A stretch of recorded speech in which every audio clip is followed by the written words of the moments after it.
परिवर्तित करने का अधिकार परिवर्तित हो रहा है, तो आप आधे घंटे में मंगा लीजिए। मैं जवाब दिलवा रहा हूं, मैं समझ के परिवर्तित हो रहा हूं, आधे घंटे में मंगा लीजिए कागज।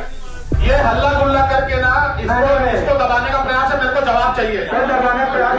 मेरा अपना जितना चीजें मैंने खड़ी की है उसका मेरे को जवाब दिला दीजिए। मेरे को किसी के बीच में नहीं बोलना। आपका जवाब दिला रहा है, मेरे को किसी के बीच में नहीं बोलना। मेरा जवाब आने तक मैं किसी को बोलने नहीं दूंगा। मेरा जवाब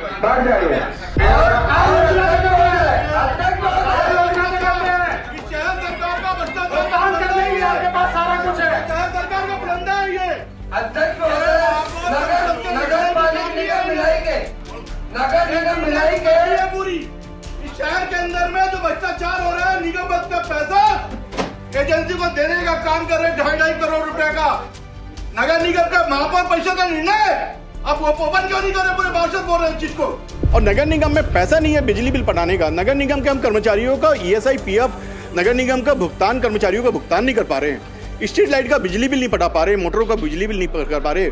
जिस काम का उपयोग जिस काम में होना चाहिए उस काम का न करते हुए महापौर जी ने इस पूरे 4 साल के अंदर में अभी तक भ्रष्टाचार बहुत मात्रा में की, जिसकी पेटी जो हमने ब्रीफकेस लाया है। आज महापौर जी अपने क्षेत्र में जो 5 साल तक 4 साल तक कोई काम नहीं किया, आज वो बजट पढ़ने आए थे, हम भ्रष्टाचार पढ़ने आए थे और हमने भ्रष्टाचार आज उजागर करने का काम किया है। कितने का बजट पेश हुआ है कांग्रेस के द्वारा और आपको क्या लगता है विपक्ष में बैठे आप लोग की लोगों के लिए जनता के लिए क्या है इस बजट में? अचानक जो उन्होंने नाराजगी कर दिखाते हुए जो अमर्यादित भाषा का उपयोग किया, टिप्पणी की, प्रयोग किया, बिल्कुल गलत है। दमदार आवाज उठा रहे हैं आप, कितने का बजट पेश हुआ और आरोप भी लगा रहे हैं, क्या पूरा मामला है?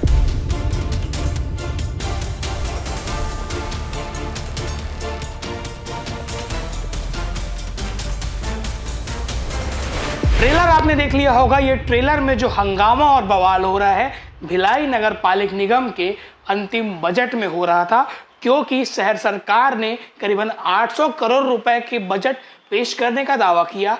पर इस बजट पर विपक्ष का कहना था कि जितनी आमदनी है निगम की वो 400 करोड़ नहीं है, पर एक तरीके से काल्पनिक बजट पेश किया गया है। और पिछले बार भी इतना बजट पेश जितना किया जाता था उतना अमाउंट नहीं आता था। आज बजट को लेके सदन में खूब हंगामा हुआ।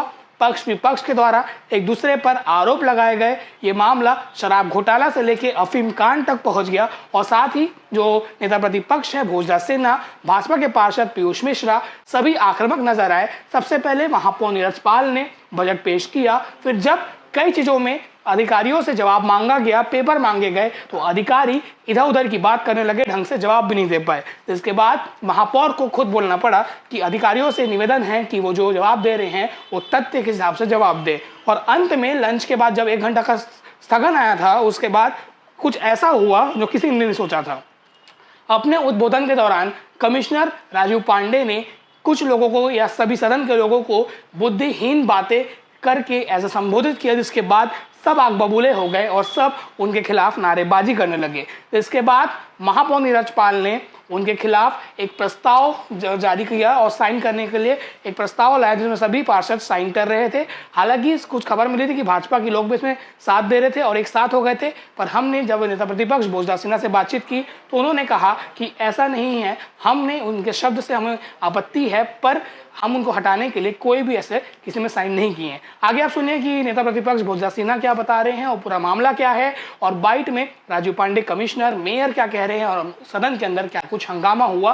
करीबन 425 लाख की जनसंख्या 2011 के अनुसार भिलाई नगर निगम के क्षेत्र में है और उसमें करीबन 800 करोड़ का बजट पेश किया गया है। बाइफर्केशन अभी नहीं किया गया है, आगे आप पूरी कार्रवाई देखिए। भिलाई नगर निगम में बजट पेश हो रहा है। फिलहाल 1 घंटे के लिए सत्र अभी स्थगित हुआ है। हमारे साथ नेता प्रतिपक्ष भोजदास सिन्हा जी हैं, क्योंकि एक तरफ जहां महापौर नीरज पाल ने अपना बजट पेश किया और वहीं पर नेता प्रतिपक्ष और पूरे विपक्ष के द्वारा एक पेटी लाया गया था। पेटी के बारे में आप ही बताइए।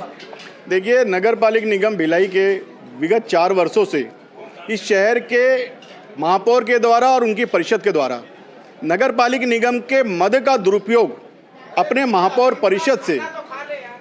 परिषद से गलत निर्णय लेते हुए जो ठोस अपशिष्ट प्रबंधन, गीले कचड़े से सूखे कचड़े को बनाने का काम जो था, उसके मद का उपयोग न आते हुए नगर निगम के महापौर में एक संकल्प पारित करवाया और नगर निगम के SLRN सेंटर को लगभग 60 करोड़ रुपए के लमसम की पूरी फाइल मेरे पास दस्तावेज के साथ में है।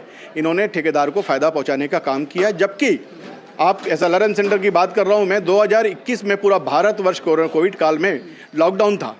पूरे लॉकडाउन के दौरान ये महापौर बनते ही साथ 22 फरवरी को एक संकल्प पारित करते हैं महापौर परिषद का, और उस एजेंसी को लगभग 3.5 करोड़ रुपए का भुगतान बनते ही साथ उस एजेंसी को कर देते जिस एजेंसी ने काम ही नहीं किया था। और ऐसा मद जिसमें ठोस सब्सिडी पर मत डायरेक्ट सेंट्रल गवर्नमेंट का मद आता है, उसमें आप छेड़छाड़ कर रहे हो। और नगर निगम में पैसा नहीं है बिजली बिल पटाने का। नगर निगम के हम कर्मचारियों का ESI PF नगर निगम का भुगतान कर्मचारियों का भुगतान नहीं कर पा रहे हैं, स्ट्रीट लाइट का बिजली बिल नहीं पटा पा रहे, मोटरों का बिजली बिल नहीं कर पा रहे। जिस काम का उपयोग जिस काम में होना चाहिए उस काम का न करते हुए महापौर जी ने इस पूरे 4 साल के अंदर में अभी तक भ्रष्टाचार बहुत मात्रा में की, जिसकी पेटी जो हमने ब्रीफकेस लाया है। आज महापौर जी अपने क्षेत्र में जो 5 साल तक 4 साल तक कोई काम नहीं किया, आज जो बजट पढ़ने आए थे, हम भ्रष्टाचार पढ़ने आए थे और हमने भ्रष्टाचार आज उजागर करने का काम किया है। सफाई एजेंसी में भी आप लोगों ने मुद्दा उठाया कि उसमें भी पैसा दिया गया है जो वाजिब नहीं है। देखिए, इस शहर के अंदर में सफाई सबसे बड़ा भ्रष्टाचार है। सफाई इस शहर के अंदर में इस 25 साल में ऐसा बढ़ा कि शेयर बाजार भी इतना नहीं बढ़ा होगा। 25 करोड़ रुपए के एवज में आज के EPF श्रम रेट के आधार पे 25 करोड़ रुपए में पूरे शहर को हम अच्छे से साफ कर सकते थे, लेकिन इस महापौर जी ने 52 करोड़ 50 करोड़ 23 लाख का एक टेंडर है और एक टेंडर है लगभग 10 करोड़ रुपए का। ऐसे करके 50 से 55 करोड़ रुपए में का ये ठेका दिए और बहुत बड़ा भ्रष्टाचार उसमें इस महापौर ने और महापौर परिषद ने और यहाँ के अधिकारियों ने किया है। जो आज जब बात आती है सफाई के भ्रष्टाचार पे तो विपक्ष उसमें खड़े होकर के हंगामा चालू कर देते हैं। मैं बोला हम दस्तावेज लेके आए हैं और दस्तावेज के साथ बात करते हैं। महापौर जी दस्तावेज लेके आए और दस्तावेज के साथ इस शहर के अंदर बता दें। सेना जी, ये बताइए मुझे कि एक कोनोकार्पस करके पौधा होता है जिसका मुद्दा अभी विधानसभा में भी उठा और कई राज्यों में ये बैन है, पर निगम द्वारा हमने ये देखा है कि जब हरियाली बढ़ाने के लिए उसको बहुत अच्छे तरीके से लगाया गया, तो क्या वो अस्थमा होता है बोलते हैं, तो उसका आप लोगों ने मुद्दा उठाया क्योंकि एक तरफ कचरा कुरुद रोड में पड़ा हुआ है, प्रदूषण बढ़ रहा है और ऐसे में ये मतलब जो जनता है उसको परेशानी हो सकती है। देखिए, महापौर परिषद के द्वारा 2024 में 4.5 करोड़ रुपए का वृक्षारोपण के नाम पे एक टेंडर होता है और लगभग 2.5 करोड़ रुपए का उसमें बिल बन जाता है, जिसके महापौर संकल्प में आधारित है। आज महापौर जी को ये सोचना चाहिए, उनकी टीम को सोचना चाहिए, उनके विभाग को सोचना चाहिए, क्योंकि हम विपक्ष का काम है, हमारा काम है निगरानी रखना, हमारा काम है बताना। पर किसी भी प्रकार के वास्तविक के हिसाब से, किसी भी प्रकार के क्षेत्र के हिसाब से ना करते हुए स्वयं के स्वार्थ से के लिए इन्होंने ये सब काम किया है। शहर के अंदर में जहाँ जहाँ भी ऐसे पौधे लगे हुए हैं और वास्तविक में विधानसभा में इस बात को प्रस्तावित किया गया है और इस पर चर्चा हुई है, तो ये नगर निगम का भी दायित्व बनता है कि इस पर चर्चा करके, महापौर जी का भी दायित्व बनता है कि इस पर चर्चा करके इसको खंडित करने का काम करेगी। ठीक, तो ये भोजा सिन्हा जी थे। बाकी और भी कोशिश करेंगे महापौर से बात करने का और अंदर की कार्यवाही का भी वीडियो आपको आगे देखने को मिलेगा। कितने का बजट पेश हुआ है कांग्रेस के द्वारा और आपको क्या लगता है, विपक्ष में बैठे हैं आप लोग, कि लोगों के लिए, जनता के लिए क्या है इस बजट में? देखिए, शहर की सरकार का बजट में कहीं पे भी क्षेत्रीय जनता के लिए, लोकल जनता के लिए, भिलाई के विद्वान संपत्तिकर लोगों के लिए किसी भी प्रकार का कोई भी योजना उन्होंने नहीं बनाई।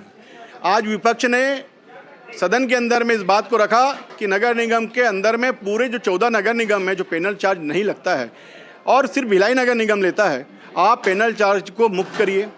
आप यूज़र चार्ज जो छत्तीसगढ़ राजपत्र के अनुसार जो लिखा हुआ है कि जितनी भूमि है उतना ही के लेना चाहिए, आप 3 तल्ला 4 तल्ला का लेते हैं, वो गलत है।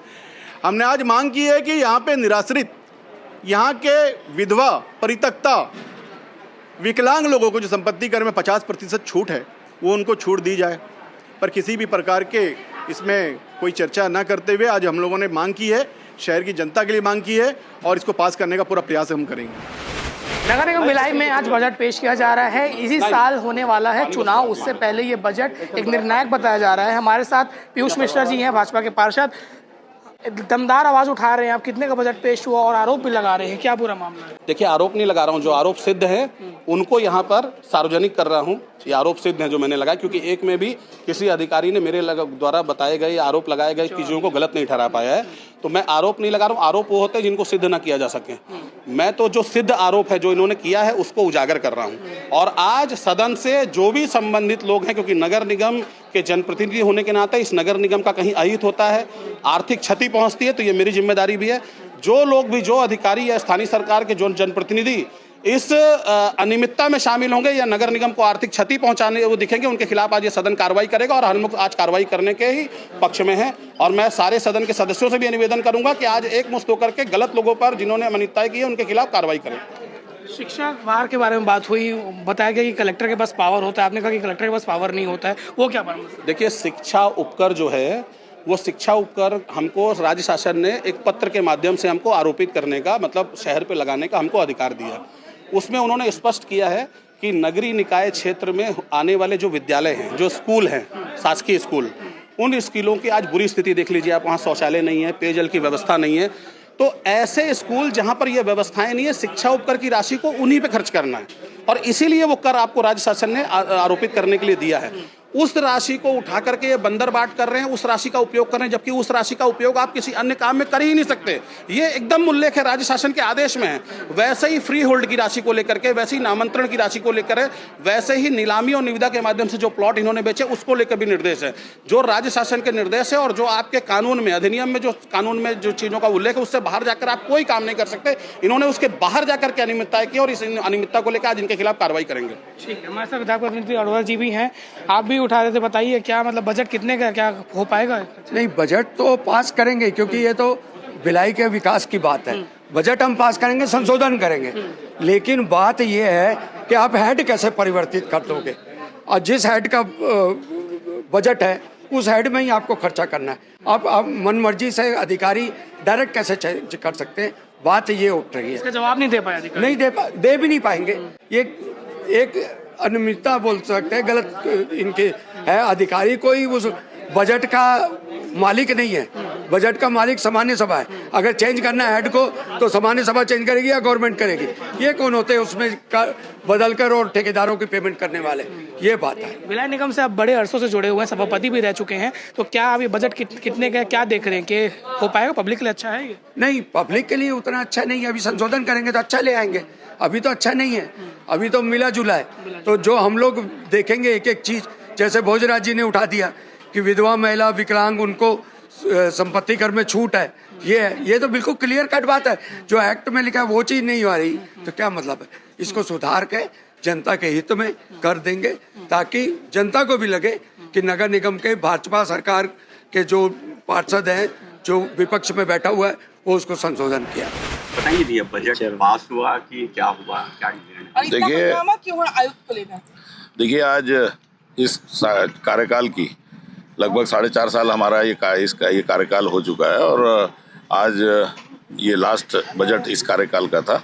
और सुबह जब 11 बजे बजट की बैठक प्रारंभ हुई तो बड़ी अच्छी चर्चा शुरू हुई थी और आज सभी पार्षद जो है बड़े खुले मन से, बहुत डिटेल से बजट पे चर्चा करने के मूड से थे। और मैं ये बात भी बोलूँगा कि 4.5 साल में शायद पहली बार बजट सदन इतना अच्छा चल रहा था। और उसी बीच में सदन में अचानक आयुक्त का, जो आप लोग भी सदन में थे, सभी प्रिंट मीडिया, इलेक्ट्रॉनिक मीडिया था, अचानक जो उन्होंने नाराज़गी कर दिखाते हुए जो अमर्यादित भाषा का उपयोग किया, टिप्पणी की, प्रयोग किया, बिल्कुल गलत है।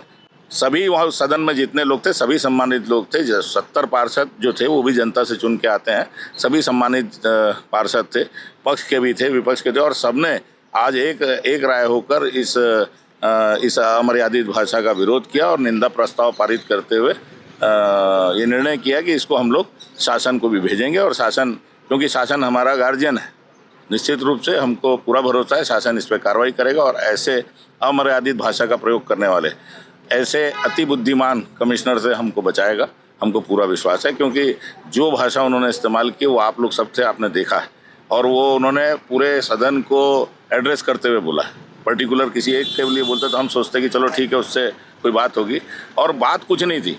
भाई, बजट की बैठक है, अगर साल भर का बजट प्रस्तुत हो रहा है तो बजट में आय व्यय का विवरण ही होता है और उस विवरण के बारे में अगर कोई पार्षद पूछ रहा है और विपक्ष के पार्षद आज सुबह से ही, और वो हर बार होता है, हर बार लंबा समय मुझे भी इस निगम में हो गया, ये 25वां नगर निगम का बजट है और ये हर बार बजट को लेकर पक्ष प्रस्तुत करता है और विपक्ष उस पर आरोप प्रत्यारोप करता है। आय व्यय पे बहस होती है, कई जो व्यय हैं उनके ऊपर डिटेल में चर्चा होती है, कई बार आरोप भी लगते हैं, लेकिन अंत में सभी की सहमति से उनका जो क्वेश्चन रहता है, जो उनकी जिज्ञासा रहती है, उसकी पूरी जानकारी देने के बाद लास्ट में अच्छे से हर बार बजट पारित होकर शासन को गया।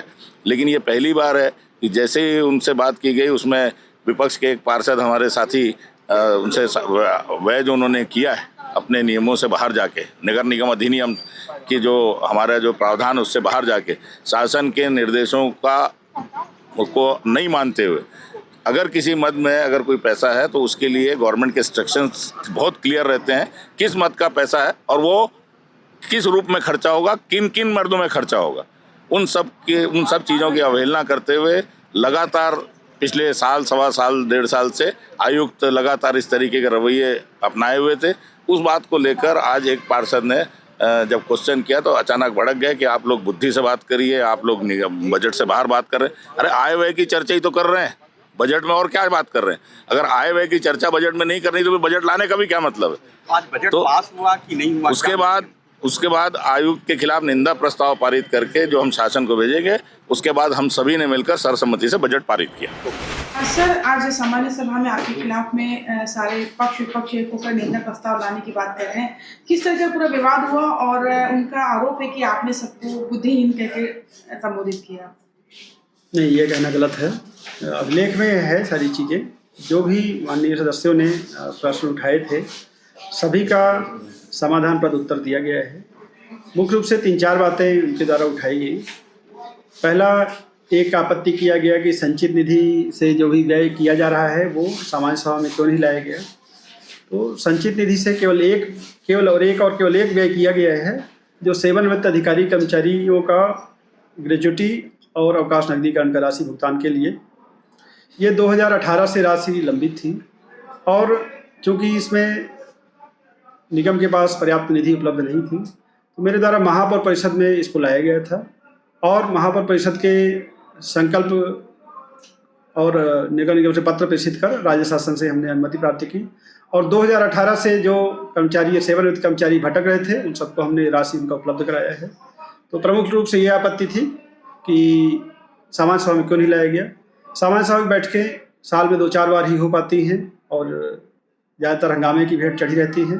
तो जो आवश्यक विषय है उसको हम लोग को निर्णय करना जरूरी रहता है। कर्मचारी इनके इंतजार में बैठे नहीं रह सकते, इसलिए किया गया है। और चूँकि जो शासन ने जब अनुमति दे दिया तो उसमें किसी प्रकार की आपत्ति की बात नहीं रह जाती है। दूसरा, फ्री होल्ड से जो व्यय किया गया, फ्री होल्ड में इस वर्ष विकास कार्य जो भी 2-4 विकास कार्य गिनती किए हैं, कलेक्टर महोदय से अनुमति प्राप्त होने के उपरांत उन पर व्यय की कार्रवाई किया गया है। इसके अलावा 10 करोड़ रुपये विद्युत देयक मद में भुगतान किया गया है, शासन से विधिवत अनुमति प्राप्त करके किया गया है।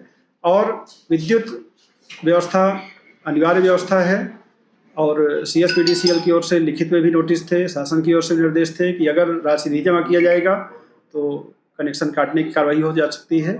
इस कारण से शासन से अनुमति प्राप्त करके ये भुगतान की कार्रवाई किया गया है। कई सदस्यों द्वारा अपने निजी एजेंडे के तहत इसको कहा गया कि अनियमितता है। तो शासन की अनुमति से जो काम किया गया है किसी दशा में अनियमितता नहीं कहा जा सकता है। शिक्षा उपकर के विषय में भी ध्यान आकृष्ट किया गया है, क्योंकि नगर निगम में आर्थिक स्थिति ठीक नहीं होने के कारण जो भी राशि उपलब्ध से उससे वेतन भुगतान की कार्रवाई किया गया है। मेरे द्वारा सदन को आश्वस्त किया गया है कि भविष्य में जैसे भी राशि हमारी उपलब्ध होगी, शिक्षा उपकर की राशि शैक्षणिक संस्थानों में, अपने जो शासकीय शैक्षणिक संस्थान है उसमें व्यय की जाएगी। और पूर्व में कोई रिकॉर्ड नहीं है कि कभी किया गया हो, लेकिन मैंने फिर भी आश्वासन दिया है और हम इसको कराएंगे। आपके खिलाफ अविश्वास प्रस्ताव लाया गया सर, उस पर क्या कहना है आपका? कोई प्रस्ताव एजेंडा में नहीं था। ये कोई माननीय सदस्यों का व्यक्तिगत इंटरेस्ट प्रभावित होता है। नगर निगम में हम लोग सैकड़ों निर्णय लेते हैं, किसी को खुश करने के लिए, प्रसन्न करने के लिए नहीं लेते हैं। जो नियम निर्देश के तहत होता है वो काम करते हैं। ऐसे कई माननीय सदस्य निगम के खिलाफ माननीय उच्च न्यायालय भी गए हुए हैं। तो आपसी खुन्नस रहती है, जिसके तहत आखिरी के कुछ मिनटों में ऐसा हंगामे की कार्रवाई किया गया है। असली बात यह है कि विशेष सामान्य सभा में जो विषय के लिए सामान्य सभा बुलाई जाती है उसके अतिरिक्त किसी अन्य विषय पर चर्चा ही नहीं की जा सकती। तो ये जो बात की जा रही है वो स्वतः शून्य है। सर, हंगामा किस चीज़ को लेकर के हुआ? क्या आरोप है कि आपने बुद्धिहीन कह दिया या बुद्धि से काम करने की बात कही, इंटेंशन कुछ और ले लिया? रिकॉर्ड में है जो चीज जो मेरे द्वारा वक्तव्य दिया गया रिकॉर्ड में है। और फ्री होल्ड इसको लेकर के भी फ्री होल्ड को लेकर के राज्य शासन से स्पष्ट आदेश है कि उसमें हमको कैसे उस राशि को खर्च करना है, उसकी जानकारी मंगा लीजिए कि उसको कहाँ खर्च किया जाए, क्योंकि आय व्यय पे आप बात करेंगे, ये आय व्यय का जो ब्यौरा आपके पास है ये आधा अधूरा है, तो हमारी चर्चा पूरी हो नहीं पाएगी। और शिक्षा उपकर को लेकर के राज्य शासन का बहुत स्पष्ट एक आदेश है, मेरे पास उसकी कॉपी है, अगर आप मंगवा सकते हैं, अगर आपके अधिकारी जैसे कर लेंगे तो मैं आपको वो भी मंगा लीजिए। साथ ही साथ क्योंकि शिक्षा उपकर को जो मैंने कल अकाउंट ऑफिसर के पास में गया था, उनसे मैंने जानकारी पूछी तो उनका ये कहना था कि शिक्षा उपकर की राशि या अन्य और ऐसे जो भी हेड अलग से बने हुए इनकी राशि को वो निगम मत में जमा कर देंगे। निगम मत में कैसे जमा कर देंगे जब उसका हेड अलग बना हुआ है, तो वो निगम मत की राशि नहीं है और आप यहाँ लाए उसको स्वीकृति देने के लिए। अगर हम अभी बजट को अंगीकार कर देते हो तो सब समावेश हो जाएगा, तो आपके गए किए गए अपराध को हम क्यों जिम्मेदारी लेंगे? हम क्यों जिम्मेदारी लेंगे आपके अपराध को? जानकारी के साथ मंगाइए, उसके बाद बजट की चर्चा होगी और सही चीजों पे बात होगी। माननीय अध्यक्ष महोदय फाइल मंगा लेते हैं उसका, पूरा मंगाइए आप, उसके बाद और कोई विषय अगर सब बोले सब मंगा लेते हैं ना, समय दे देंगे, फाइल मंगा लो। अध्यक्ष महोदय जितने विषय में आपसे बोल दिया अध्यक्ष जी नहीं तो और होगा विषय। अध्यक्ष जी पूरा बजट उसी पर मैं ये बोल रहा हूँ जी, आप जो विषय बोले उसका भी फाइल मंगा लेता हूँ, कोई और बोलना चाहते एक साथ फाइल मंगा लेता हूँ आधा एक घंटा में। और ये अध्यक्ष जी अंतिम बजट की बैठक है, अब 4 साल से हम लोग फाइल मंगा रहे हैं और 4 साल से फाइल का निरीक्षण कर रहे हैं। करके बोलिए आपको कि हम 4 साल से ये बजट की बैठक है, मेरा आपसे बहुत बजट की बैठक है, बजट की बैठक आपका नंबर आगे बोलेंगे मैं उसको बोल देता हूँ ना, बैठ गए या एक जन बोलो, कोई भी तीनों थोड़ी बोलो, एक साथ एक जन। अध्यक्ष महोदय एक जन बोला। अध्यक्ष महोदय मैं आप बजट पेश कर रहे हैं, अगर ये जानकारी आप नहीं मंगाएंगे तो उसके बगैर बजट का आपकी चर्चा ही अधूरी है। मंगा रहा हूँ, आप मंगाइए पहले, उसके पहले सचिव महोदय। अध्यक्ष महोदय और साथ में जो हेड बनाने का अधिकार है नगर निगम को गवर्नमेंट बनाती है कि इस हेड में हम दे रहे हैं, उसको खर्चा करने का अधिकार आयुक्त जी को किसने दिया दूसरे मद में, ये बात का भी आदेश है। अध्यक्ष जी ये बताएंगे, सुनिए सुन लो 2 मिनट ये बताएंगे, मेरी भी बात सुनेंगे। ठोस अपशिष्ट प्रबंधन के तहत में, ठोस अपशिष्ट प्रबंधन के तहत में जो होता है, आप बैठिए उसको बोलने दीजिए, आपका समझ में। हाँ आप बोलिए, अब बिना नोटिस को भी खड़े मत हो, मैं मिल लेता हूँ ना, मैं बोलने देता हूँ, आपका भी मिल जाएगा। आज माननीय महापौर जी के द्वारा अपने नगर पालिका निगम के महापौर के कार्यकाल में 5वां बजट पूरे भिलाई के विकास के लिए उन्होंने पढ़ा है। अध्यक्ष जी मैं बताना चाहता हूं अध्यक्ष जी 2022-23 के बजट में महापौर जी के द्वारा 712 करोड़ रुपए का बजट पढ़ाई हुई थी यहाँ पे, और पूरे शहर के विकास की बात हुई थी। माननीय अध्यक्ष जी मैं तो बोल रहा हूँ, माननीय अध्यक्ष जी ये भी बुलाएंगे, जो मैं बोल रहा हूँ वो भी बुलाइए। क्या उनको हेड परिवर्तित करने का अधिकार है क्या? यदि कोई आदेश आया शासन से तो दे दीजिए। आप लोग दोनों बोल रहे, एक जन बोलिए और 2 मिनट आ गया फिर जी, एक जन बोलिए, एक जन बैठ जाइए, कोई डिसाइड कर लो। माननीय महापौर जी सिन्हा जी डिसाइड कर ले, जन बैठ जाइए, कौन बोलेगा पहले आप करेंगे। अध्यक्ष जी मुझे बोलना चाहिए, उनके बोलना चाहिए, आप खड़े हो गए, मेरा अधिकार है, मेरा अधिकार है, मैं अपने पार्षद दल की तरफ से मुझे अपनी बात रखने का अधिकार है, क्योंकि आपका नाम नहीं लेकिन कोई भी 3 जन खड़े। मेरा एक निवेदन आपसे माननीय अध्यक्ष जी, माननीय महापौर जी के द्वारा आज ही 5वां बजट पूरे शहर के विकास को लेकर के करोड़ों का यह अभिभाषण पढ़ा गया है। मैं आदरणीय पूछना चाहता हूँ अध्यक्ष जी, मैं पूछना चाहता हूँ कि नगर निगम में पूर्व में सन 2022 में 30 मार्च को माननीय महापौर जी के द्वारा 713 करोड़ रुपए का भाषण इस शहर के अंदर में पढ़ा गया था। इसमें माननीय महापौर जी के द्वारा पूरे शहर के विकास की बात की गई थी। मैं पूछना चाहता हूं माननीय महापौर जी से कि क्या वाकई में वास्तविक बजट है कि काल्पनिक बजट है, क्योंकि ये बजट काल्पनिक ही किया जाता है, लेकिन काल्पनिक की तरह होनी चाहिए। 712 करोड़ रुपए का पूरे शहर के अंदर में बजट पढ़ते हो, पूरे भिलाई की जनता लगभग आपको करोड़ों का टैक्स देने वाली जनता आपको देखती है, और जब वो वास्तविक संशोधित होकर के आता है तो 403 करोड़ में आ जाती है। वही हाल आपका सन 2025-26 में आप वही भाषण पढ़ते हैं, 23-24 में तो आप फिर 694 करोड़ रुपए का आप अभिभाषण पढ़ते हो, और जब वास्तविक तौर पे आ जाते हो तो 382 करोड़ में आ जाते हैं। ये लगभग अनुमानित 200-250 करोड़ रुपए का भाषण, ये लगभग 300 करोड़ रुपए का लोगों को, शहर के लोगों को सपना दिखाना, और किसी भी क्षेत्र में कोई भी पार्षद हो यहाँ का ये बता दे कि नगर निगम के अपने खुद के मद से हमने कितने रुपए का विकास किया, ये खाली हमको बता दीजिए। महापौर जी बता दीजिए कि इस शहर के अंदर में नगर निगम के मद से जो लाखों करोड़ों रुपए के यहाँ तो मद मिलता है, वहां से कितना रुपए यहाँ पे खर्चा कर चुके हैं ये बता देंगे महापौर जी। ठीक। दूसरी बात अध्यक्ष जी, ये महापौर जी के द्वारा पूरे सन 2022 से लेकर 2024-25 तक की पूरी संकल्प महापौर परिषद के संकल्प की कापी है। इसमें जिस प्रकार से माननीय विधायक प्रतिनिधि जी के द्वारा कहा गया, ये मैं दिखाना चाहता हूँ, बहुत कम शब्दों में चर्चा करूंगा क्योंकि आज बजट का भाषण है। ये लगभग 40 करोड़ रुपया, 40 करोड़ रुपए खाली हमने ठोस अपशिष्ट प्रबंधन मद का पैसा जो शासन के नहीं आने पे महापौर जी ने महापौर परिषद से पास करके ठेकेदार को फायदा पहुंचाने का काम किया। नगर निगम के मद से 40 करोड़ रुपए का मद उस ठेकेदार को देने का काम किया है। क्या महापौर परिषद नगर निगम के हमारे पास बिजली बिल बढ़ाने का पैसा नहीं है, नगर निगम के कर्मचारियों को भुगतान देने का पैसा नहीं है? आपको अगर करना ही था महापौर परिषद की बैठक लेकर के आप एक सिर्फ ठोस अपशिष्ट प्रबंधन के तहत में आपने 50 करोड़ रुपए का पेमेंट कर दिया है। आखिर नगर निगम के मद का उपयोग किस तरीके से किया जा रहा है, किस तरह से किया जा रहा है नगर निगम के मद का प्रयोग?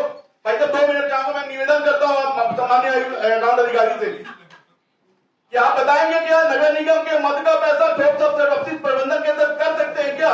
वो भी निगम मद का पैसा, जब नगर निगम की हमारी हालत ठीक नहीं है। जवाब दिला रहा हूं अध्यक्ष महोदय। एक सेकंड सुनिए, उन्हीं की बात बोल रहा हूँ, उन्हीं की बात बोल रहा हूँ। जब क्लियर बोले हेड परिवर्तित करने का अधिकार, हेड परिवर्तित हो रहा है तो आप आधे घंटे में मंगा लीजिए। मैं जवाब दिलवा रहा हूँ, मैं समझ के हेड परिवर्तित वाला आधे घंटे में मंगा लीजिए कागज। परिवर्तित तो हुआ, ये नगर पालिका आप परिवर्तित करता है, मैं मंगा रहा हूँ, तो मंगा लीजिए, स्थगित कीजिए, बढ़ जाइए। स्थगित कर दीजिए।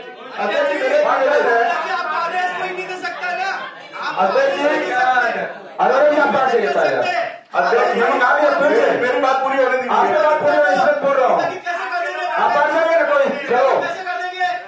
इस नगर पालिका निगम भिलाई में महापौर जी के द्वारा आज लगातार 5वां अभिभाषण उन्होंने अपने बजट भाषण में पढ़ा।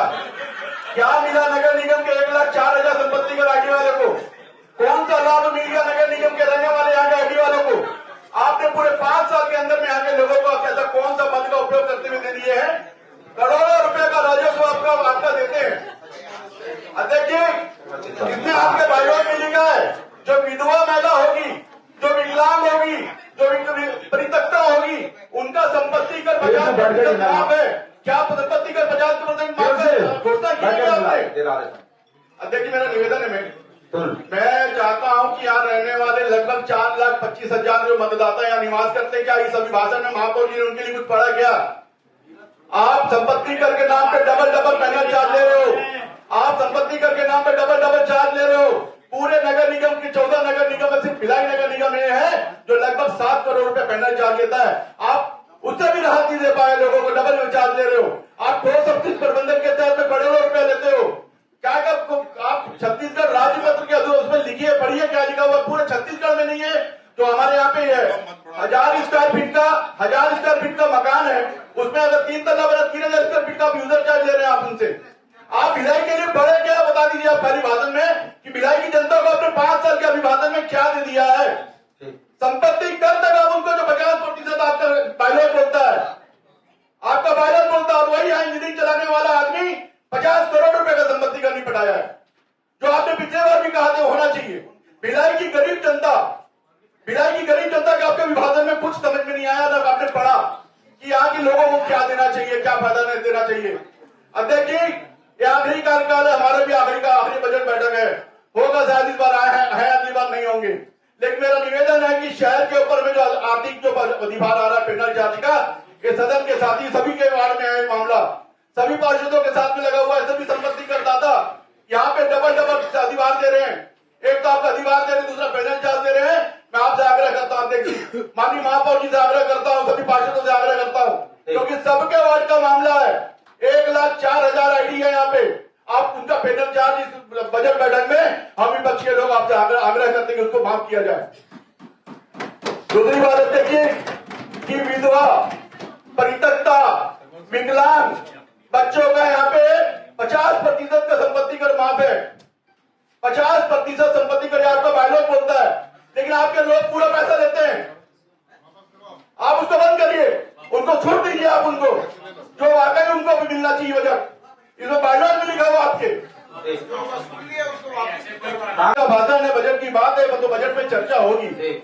नगर पालिक निगम में प्लेसमेंट के तहत में लगभग 2500-2600 कर्मचारी काम करते हैं, जबकि 8 जनवरी 2011 भारत सरकार के गजट में स्पष्ट उल्लेख है, जिसमें धारा 1952 लागू लगती है कि आपको बिना एनओसी के पीएफ एनओसी का आपको भुगतान नहीं करना है। लेकिन आज हमारे नगर निगम में लगातार हर सामान्य सभा में इस बात को रखते हैं कि किसी भी एजेंसी का अगर भुगतान करेंगे तो पीएफ का बिना क्लियरिफिकेशन के, बिना एनओसी के आप भुगतान ना करिए। इस शहर में काम करने वाले जो लोग हैं, हमारे नगर निगम के लिए काम करते हैं, डेली सवेरे उठ के मैला साफ करते हैं, घर का पानी लाते हैं, बोरिंग लाने का काम करते हैं। 2500 कर्मचारी का पीएफ की राशि अगर देख लेंगे देखिए तो लगभग करोड़ों रुपया अल्पों में जाता है। और आज ये स्थिति है कि बिना पीएफ क्लियरिफिकेशन के हम, बिना पीएफ एनओसी के हम भुगतान कर दे रहे हैं। तो आज के बजट अभिभाषण मेरा आपसे आग्रह है कि नगर पालिक निगम का कोई भी भुगतान मीनिंग पे सचिव महोदय मीनिंग देंगे आपने, मैं बोल दिया हूँ ना, बिल्कुल भी नगर निगम को आदेशित करना पड़ेगा, हम लोग सबको संकल्पित करना पड़ेगा कि नगर पालिक निगम के प्रत्येक कर्मचारी की पीएफ की राशि बिना क्लियरिफिकेशन को उसका भुगतान नहीं होनी चाहिए। देखिए नगर पालिक निगम भिलाई के उन लोग क्षेत्रों की बात कर रहा हूँ, जिन क्षेत्रों में लोग टैक्स देते हैं, चाहे खुर्सीपाल का एरिया हो, चाहे हुलपुर का एरिया हो, चाहे सुपेला नेहरू नगर और सुंदर नगर का क्षेत्र का एरिया हो। आज विकास के मामले में जिस प्रकार से नगर निगम की राशि का पैसा आता है, उसका 70% राशि उसके वार्ड में खर्चा करना है। जिस वार्ड का भी जितना भी संपत्ति कर आता है, उसका 70% का खर्चा उसके वार्ड में करना है, पर किसी भी प्रकार का वहां खर्च नहीं होता है। मैं आपसे आग्रह करता हूं कि प्रत्येक वार्ड वाइज वहां पे जितना भी जिसका संपत्ति कर आता है हटाने का ये करेंगे महोदय। हमको सबको करना है और अधिकारियों को कराना है। ये किसकी अनुमति से? समान सभा ने आपको अनुमति दी, महापौर परिषद ने अगर अनुमति दी तो बताइए, या किसने अनुमति दी आपको शिक्षा ऊपर की राशि को निगम हेड में डालने की? और आप मतलब आप ये मानते हैं कि नगरीय निकाय के क्षेत्र का आने वाले स्कूलों में कहीं पर भी पेयजल की व्यवस्था नहीं है, मतलब जरूरत नहीं है, कहीं भी शौचालय की आवश्यकता नहीं है, पूरा जर्जर स्थिति है, मेंटेनेंस नहीं कर पा रहे। स्पष्ट लिखा है किसका कार्य कहाँ कराना है आपको, कहाँ की उसको बता दीजिए। शिक्षा उपकर का उन्होंने तो बता दिया, नगर निगम हेड में कर दिया, उन्होंने तो बता दिया। आप बढ़ जाइए, आप बढ़ जाइए। वो तो बोल रहे हैं नगर निगम हेड में किया। बात समझिए, आप भी बोल रहे वही बात है, तो आप बढ़ जाइए। माना है ना, इसलिए सभी आपको इसका जो आएगा राजस्व राजस्व तो वही आएगा। और शांत रहिए, राजस्व का मामला बता दीजिए किसके अनुमति से हुआ। बिल्कुल नहीं होंगे अध्यक्ष महोदय, ये हमारा किया हुआ अपराध नहीं है। राज्य शासन जो अपराध किया है उसकी जिम्मेदारी भी उसकी और उसका पनिशमेंट भी उसी को मिलेगा। जो साइन किया सब जेल जाएंगे, ध्यान रखना। FIR भी आज ही होगा। अरे किसकी अनुमति से आप कर रहे हो? यहाँ समान सभा का कोई औचित्य है कि नहीं है? क्यों बुला रहे हो फिर आप हमको समान सभा में? किसके अनुमति से क्या किया उसको बता दीजिए। सबको भी पूछना है। बजट में ही के ले जाते हो, बाद में जाकर जब हम सचिवालय में देखते हैं तो संकल्प में राम तो रहीम लिख दिए। ये वाला लाइन तो हम सुने ही नहीं थे। संकल्प में लोग देते हैं, ये वाला लाइन तो हम सुने नहीं थे। ये लाइन तो हम सुने नहीं थे। अरे हमको अधिकारी नहीं है, राज्य शासन के किसी आदेश को आप पलटने का अधिकार हमको नहीं है। कैसे पलट दोगे आप? किसके अनुमति से हुआ, क्या हुआ, या कोई आदेश की कॉपी होगा वो बता दो, नाम को उल्लेख कर दो। और नहीं हुआ शांत रहिए। शांत अध्यक्ष महोदय, साहू जी साहब ये जानकारी हेड है, उसको आप दूसरे का पेमेंट कर सकते हैं, ये पूछ रहे हो, बता दीजिए। दूसरे हेड में कर सकते हैं। महापौर मैं पूछ रहा हूँ, ये राज्य शासन का जो आदेश है इसको संशोधित करने का महापौर परिषद को या सामान्य सभा को अधिकार है क्या? सचिव महोदय बता दें, है क्या अधिकार? अलग खाता खोलने के लिए महापौर। मैं आपसे अभी ये पूछ रहा हूँ, शिक्षा उपकर की राशि को निगम हेड में आपने डाल दिया, उसकी राशि को आपने खर्च कर दिया, आप ये बोल रहे हो महापौर परिषद ने उसको दिया, तो महापौर परिषद को यह अधिकार है कि सचिव महोदय राज्य शासन के आदेश को विपरीत करने का? ये बता दीजिए। आदरणीय अध्यक्ष महोदय, जो सम्मानित पार्षद पीयूष मिश्रा जी जो पूछ रहे हैं, हमारे अकाउंट ऑफिसर साहू जी इसको क्लियर नहीं कर पा रहे। एक्चुअली वो पूछ रहे हैं कि इस जो शिक्षा उपकर है उस हेड का पैसा किसकी अनुमति से पेमेंट किया गया, उसके लिए अलग खाता होना था।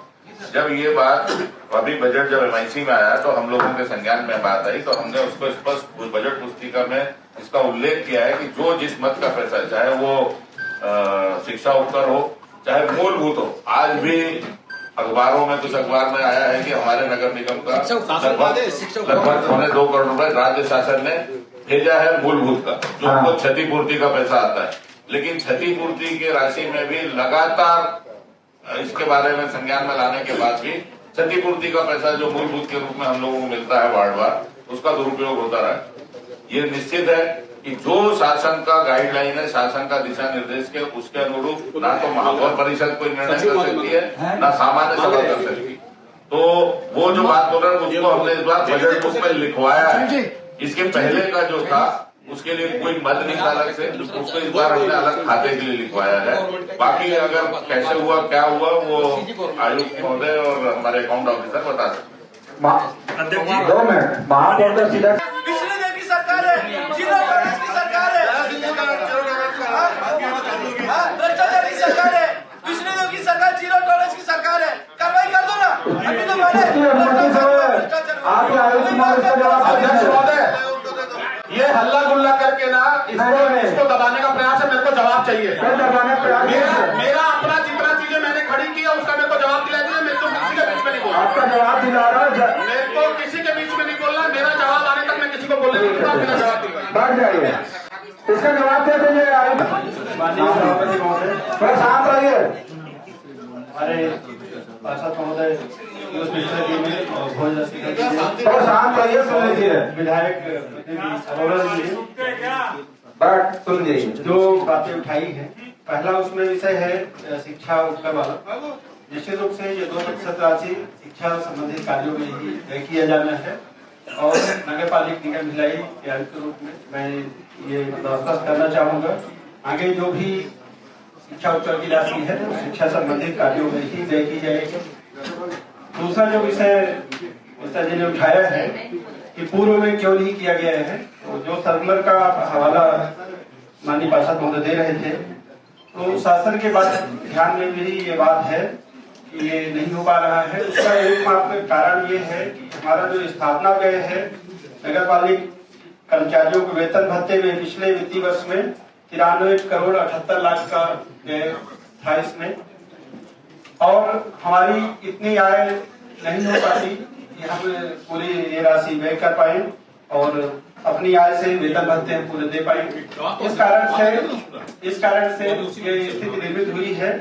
माननीय सभापति महोदय, मैं आपके माध्यम से सदन को अवगत कराना चाहता हूं कि बहुत बड़ी राशि नहीं है, ये लगभग 4 करोड़ राशि होती है शिक्षा उपकर की, और बिल्कुल हम लोग अपने संसाधनों को बढ़ाने में लगे हुए हैं और उस शिक्षा उपकर की राशि जो पूर्व में भी हमको प्राप्त हुई है, हम अवश्य स्कूलों के और उन्नयन में और जो भी वहाँ मूलभूत सुविधाएं हैं वहाँ देने के लिए करेंगे।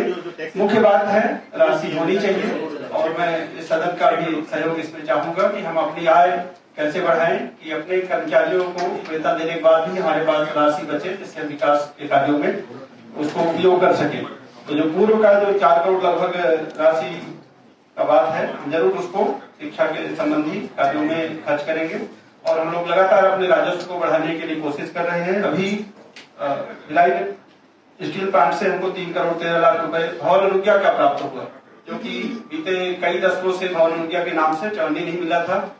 तो हम लोग प्रयास करेंगे। निश्चित रूप से कोई भी सकारात्मक कार्य करने में समय लगता है और मुझे उम्मीद है कि हम लोग अभी जो भिलाई स्टील प्लांट से हमारे संपत्ति कर का कानूनी विवाद चल रहा है, उसमें भी बहुत शीघ्र तिथि का हम लोग निराकरण कराएंगे। तो ये छोटी छोटी विषय भाई हमारा ऐसा ना कोई अधिकारी ना कोई माननीय पार्षद, सभी चाहते हैं कि शिक्षा उपकर की राशि शिक्षा संबंधित कार्यों में व्यय हो, और मैं ये आश्वस्त करना चाहता हूँ कि जरूर ऐसा किया जाएगा, न केवल आगामी वित्तीय वर्ष में, क्योंकि पूर्व के वित्तीय वर्षों में जो भी शिक्षा उपकर की राशि है शिक्षा के संबंधी कार्यों में व्यय की जाएगी, लेकिन ये तभी संभव हो पाएगा जब हमारे पास राशि होगी, और इसके लिए हम लोग निरंतर प्रयास कर रहे हैं।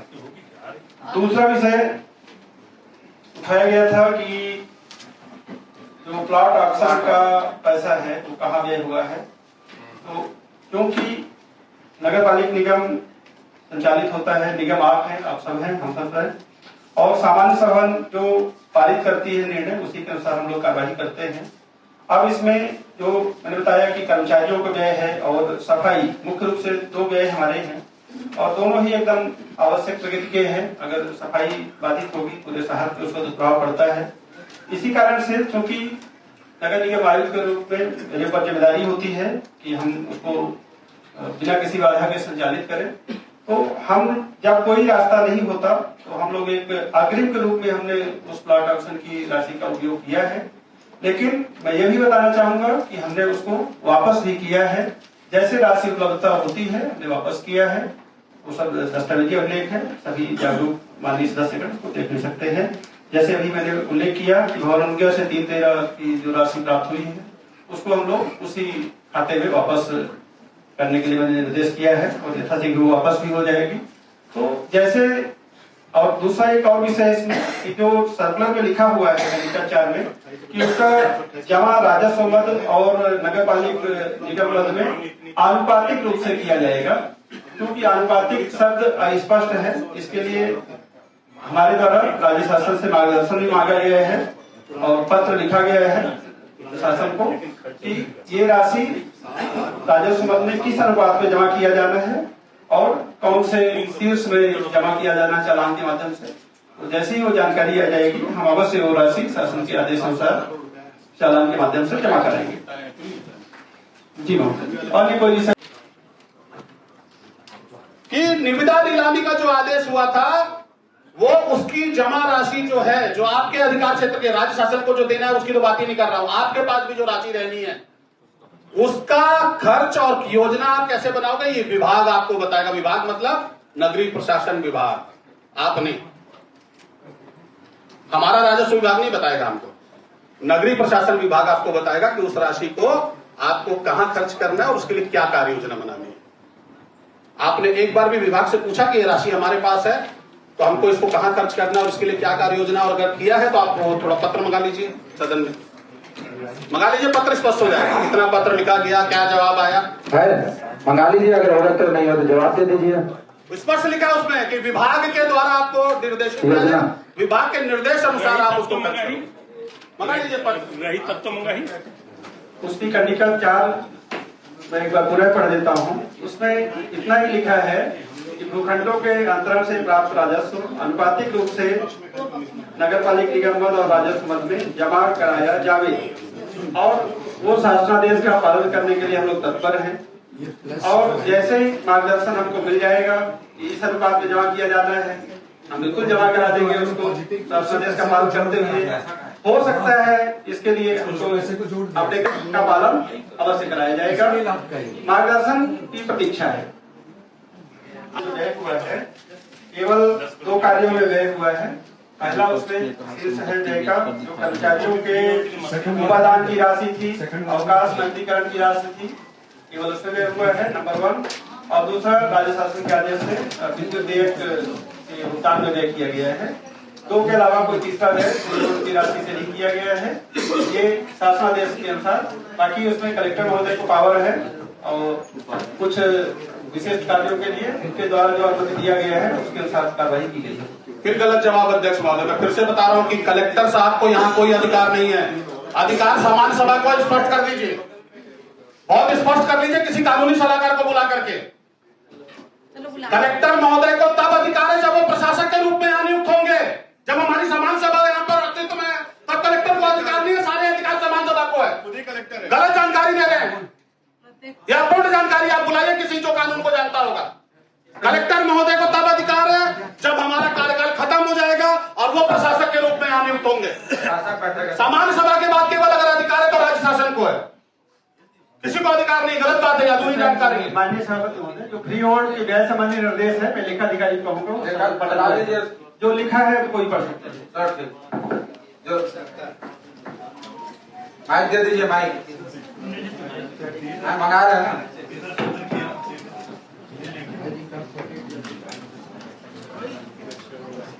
के संबंध में संतर्गत लेख है कि विभागीय द्वारा जारी आदेश क्रमांक 6 जुलाई 2022 की कंडिका 1.5 के अनुसार फ्री होल्ड से प्राप्त राशि का हुआ है निम्नलिखित बिंदु के अनुसार की जाएगी। अभी स्पष्ट हो जाएगा कितने लोग को फोन जाता है और क्यों किसी हेड को चेंज करके भुगतान किया जाता है, किस लिए वो चेंज होता है, हेड चेंज करके भुगतान किया जा रहा है और किसको फोन किया जाता है, इस पर स्पष्ट हो जाएगा। मैं बोलना नहीं चाहता, सदन की मर्यादा के विपरीत है, लेकिन नगर निगम यहाँ तक भर गया है, इसलिए मजबूरी है बोलना।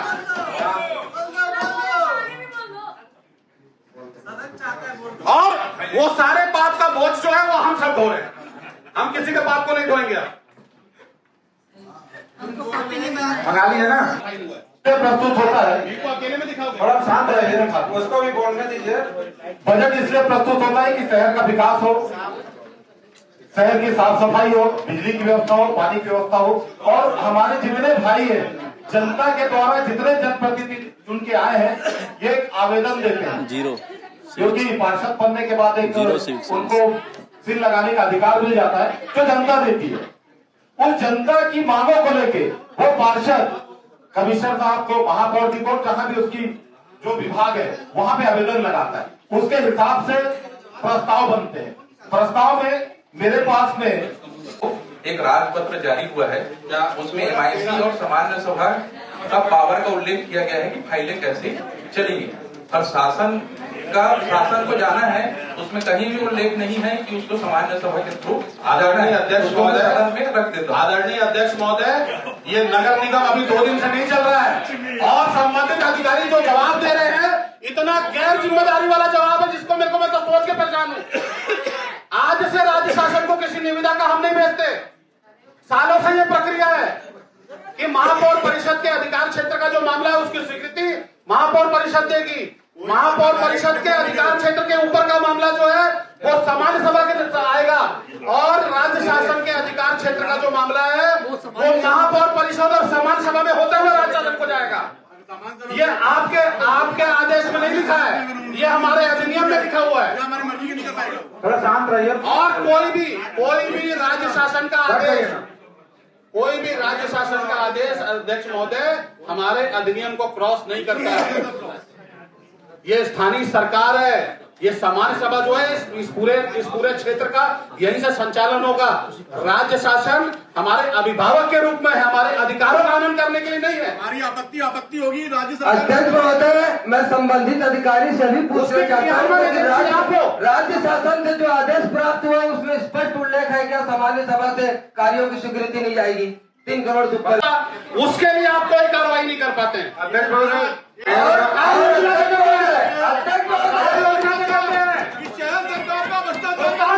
आपके पास सारा कुछ है, सरकार का बुलंदा है ये। अध्यक्ष महोदय, नगर पालिका निगम मिलाई के ये पूरी इस शहर के अंदर में जो भ्रष्टाचार हो रहा है, निगम का पैसा एजेंसी को देने का काम कर रहे 2.5 करोड़ रुपए का। नगर निगम का महापौर परिषद का निर्णय, अब वो ओपन क्यों नहीं कर रहे? पूरे पार्षद बोल रहे हैं चीज को। ये महापौर परिषद का निर्णय है, एजेंसी को पूरा 60 करोड़ रुपए का एसआरएम सेंटर को दिया पेमेंट। अध्यक्ष महोदय, एसआरएम सेंटर को अध्यक्ष महोदय, मैं एक चीज जानकारी देना चाहता हूँ। विगत 2 सालों से विगत 2 सालों से आपकी सरकार, सुशासन की सरकार, साय जी की सरकार, नियम कानून की सरकार,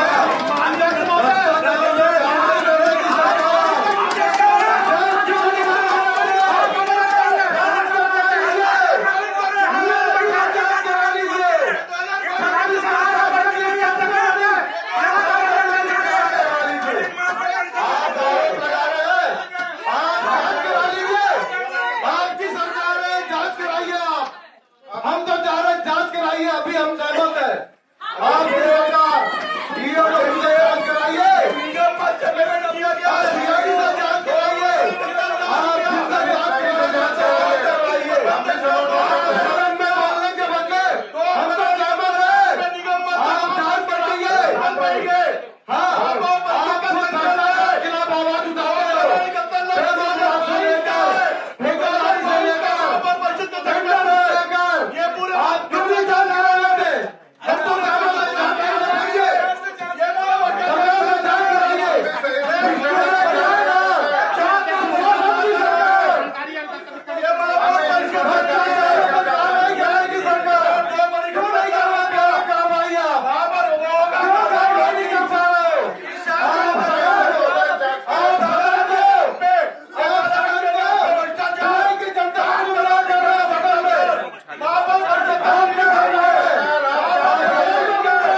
महापौर जी उसका जवाब देना भाई, कौन कौन से उसमें कौन शामिल नहीं है तो साथ दे। अगर उस भ्रष्टाचार में शामिल नहीं है तो उसका जवाब देंगे ना महापौर जी। माननीय महोदय, संसदीय दायरे में चर्चा होगी तो मैं यहाँ उपस्थित रह पाऊंगा, अन्यथा मुझे क्षमा करें।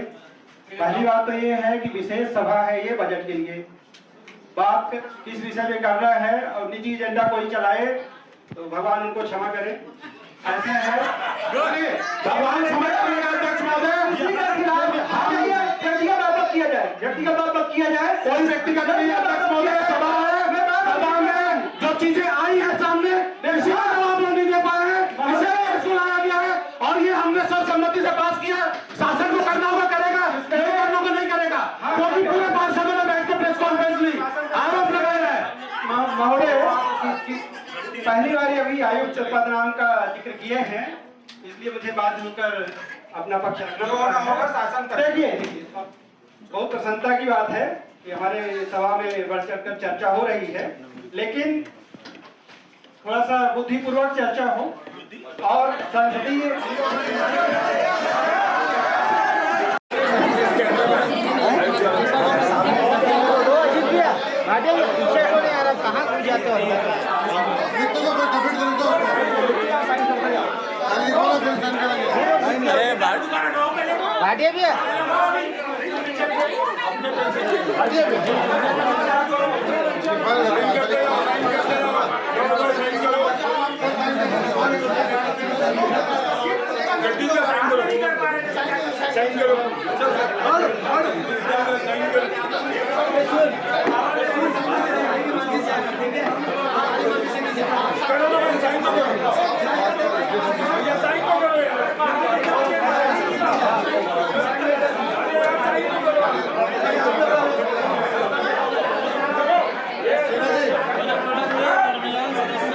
ये स्पष्ट कर दीजिए महोदय जी। ऐसा है कि या तो हम पहले गलत कर रहे थे और या आज गलत कर रहे हैं, तो ये स्पष्ट करवा लीजिए कि पहले गलत कर रहे थे कि अभी गलत कर रहे हैं। स्पष्ट ऐसा है, लिखा नहीं है कि, पर ऐसा भी नहीं लिखा है कि सामान्य सभा तक ये थ्रू जाएगा। ऐसा भी नहीं लिखा है कि सीधा आप राज्य शासन को भेजेंगे। आप सामान्य सभा से बड़े नहीं है, आप सामान्य सभा से बड़े नहीं है, सामान्य सभा से बड़ा कोई नहीं है, राज्य सरकार भी है, कोई जो भी प्रश्न माननीय अध्यक्ष महोदय, माननीय अध्यक्ष महोदय, होते हुए जाएगा। एक मिनट, माननीय अध्यक्ष महोदय, जैसे सलाहकार समिति MIC को आयुक्त को भेजेगी, आयुक्त MIC को भेजेगा, MIC सामान्य सभा को भेजेगा और सामान्य सभा के पावर का नहीं होगा तो सामान्य सभा यहाँ से लिखकर भेजेगी, यहाँ से लिख के भेजेगी। आदरणीय अध्यक्ष महोदय, जब सदन में कोई भी अधिकारी जवाब दे तो जिम्मेदारी से जवाब दे। ऐसा ये जो अधिनियम की जो बुक हम लोगों को जब हम लोग पहली बार जब निगम में आते हैं में दी जाती है, उसमें स्पष्ट उल्लेख है। और ये जो 21 करोड़ 57 लाख 96 हजार ऐसा कुछ है, लगभग 22 करोड़ रुपए की जो sewerage Nehru Nagar zone ward है, जोन 1 में जिसकी स्वीकृति आई थी, वो स्वीकृति के लिए भी पैसा कि जब शासन से मांग हुई 15 फाइनेंस में उसको स्वीकृति के लिए, तो महापौर परिषद ने उसकी प्रशासनिक स्वीकृति दी थी कि आप शासन से पहले अनुमति लीजिए। अनुमति आती, उसके बाद उसको विधिवत MIC में लाया जाता और MIC से सामान्य सभा आता और सामान्य सभा से शासन हो जाता, जो कि एक्ट में उसका स्पष्ट उल्लेख है। तो इसीलिए जवाब जब भी कोई दे तो जिम्मेदारी से जवाब देना चाहिए। तक एक सिंगल आरोप मेरे ऊपर नहीं लगा है, ना मैं किसी अधिकारी से कोई बात करता हूं। आज तक मेरे रिकॉर्ड में है कि मैं किसी ठेकेदार से बात नहीं करता हूं। अगर मेरे वार्ड का भी कोई काम है या शहर से संबंधित कोई काम है तो संबंधित अधिकारियों को बोलता हूं। आयुक्त, आज मैंने सुबह से, आज जब बजट की बैठक चालू हुई तब से लेकर के मैंने जितने भी मेरे पास कागज थे, कोई आरोप नहीं थे, वो सिद्ध, अपने आप में सिद्ध अपराध है, उन अपराधों को मैंने लगातार उनके ऊपर बला और सबका जवाब मांगा, एक का भी जवाब वो देने की स्थिति में नहीं है। और हमको अधिकारी नहीं है राज्य शासन के किसी आदेश को बदलने का या नगर निगम अधिनियम की जो हमारा एक्ट है उस एक्ट से विरुद्ध जाके काम करने का। इन्होंने नगर निगम के एक्ट के विरुद्ध जाकर और राज्य शासन के आदेश के विरुद्ध जाकर काम किया, जो आर्थिक अपराध की श्रेणी में आता है। इस आर्थिक अपराध की श्रेणी में और लगातार इनके द्वारा जो शिकायतें भी हो रही थी उन शिकायतों को दबा दिया जा रहा था। हमारा साथी संतोष मौर्य पिछले 4 महीने से पेवर ब्लॉक को लेकर के शपथ पत्र दिया है कि अगर मेरे द्वारा लगाए गए आरोप गलत हुए तो मैं इस्तीफा दे दूंगा। ऐसे शपथ पत्र देने के बाद भी और सिद्ध आरोपों में कार्रवाई नहीं कर रहे, मतलब ये स्पष्ट है कि उनकी स्थिति संदिग्ध है। और ऐसे व्यक्ति को इस भिलाई के अंदर, क्योंकि उनके कारण भारतीय जनता पार्टी की प्रदेश की सरकार बदनाम हो रही है, ऐसे अधिकारियों को यहाँ बिल्कुल भी चलने नहीं देंगे, यहाँ बैठने नहीं देंगे। उनका आरोप था कि कुछ काम बताए थे वो काम नहीं पूरा किए। देखिए, मैं तो कमिश्नर को कोई काम ना बताता हूँ, ना कमिश्नर के कमरे में जाता हूँ, क्योंकि मेरे को मालूम है कि कमिश्नर किसी लायक ही नहीं है। ऐसे व्यक्ति को कोई काम क्या बताएगा जो किसी लायक ना हो। वो सुबह दौरा करते हैं, पेपर में छपाते हैं, खुद बोलते हैं कि ये पेवर ब्लॉक उखड़ गया था तो हमने लगाने का निर्देश दिया। आज सफाई व्यवस्था वहाँ खराब मिली तो उसको ठीक करने का निर्देश दिया। ठीक करने का निर्देश क्या होता है? सफाई का आपने एग्रीमेंट किया है और उसके तहत अगर आपको काम का नहीं मिला तो कार्रवाई होनी चाहिए। निर्देश क्या होता है? आपके ऊपर कोई कार्रवाई करने, भाई आयुक्त को एकमात्र व्यक्ति आयुक्त है जिनको कार्रवाई करने का अधिकार है।